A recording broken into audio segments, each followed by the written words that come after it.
Yeah, what's up, guys? And so it is the 16th of January.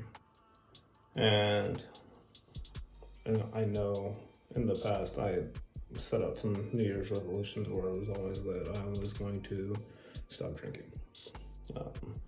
And of course, last year it wasn't a resolution, it was just a decision that was made. And I had somebody ask me yesterday how I stopped drinking. And I think that's something where even when my doctor told me that I needed to drink less, I told her that I was just going to not drink for 75 days. And she was like, don't make such a big goal. Maybe you should um, just try to keep it to the weekends. I was like, no, I'll do the program again. It's not that big of a deal. And then I did it. But I think the reason why I was able to do that is because I had kept the promises that I'd made to myself to do the other little things very consistently. So if I told myself I was going to do something, I had to do it. Yeah. And if I couldn't do it, I had at least tried to move heaven and earth to make it happen. And so when it came to just simply making a decision, that's where most things do start and end, is we make decisions. We find, or at least I find, that it is easier for most people to make a decision where it involves others.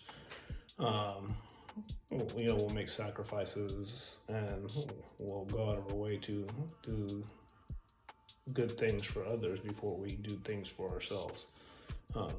Most of us, anyways. And so I know I found that to be very true on myself.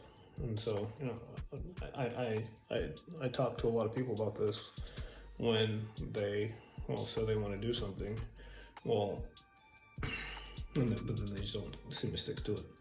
Now, if we looked at, somebody that said they wanted to get up in the morning earlier to, go to the gym to maintain their weight, get in better shape, have better health. But they stick to it for the first week of January, and then they stop doing it. And like somebody's married, they got kids, stuff like that. Well, if you had made a commitment to where you were supposed to meet your spouse somewhere, and you did it for the first week, and then week 2 you stopped doing it, it probably wouldn't be a very good relationship.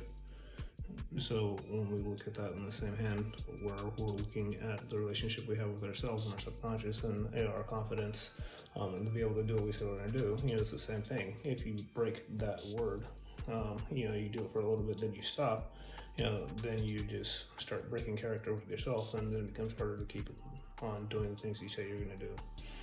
And so that's why it's so important to make sure that we're staying on that pattern, that habit, and being consistent there. I hope that helped the person that asked me. I had been thinking about it a lot today, and I wanted to make sure that I put a little bit of time into it because it's important. But the short version, the short answer to that question, how do you stop? You make a decision and you stop. But of course, with something, you're gonna have a lot of free time, so make sure you're occupying that time.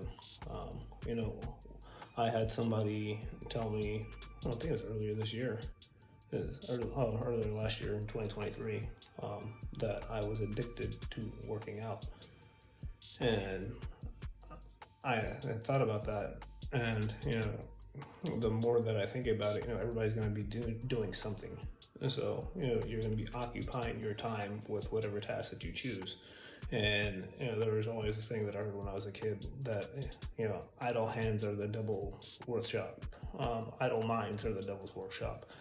And that's because if you're getting bored, then it's like, oh, okay, well, off left instead of going here and staying focused.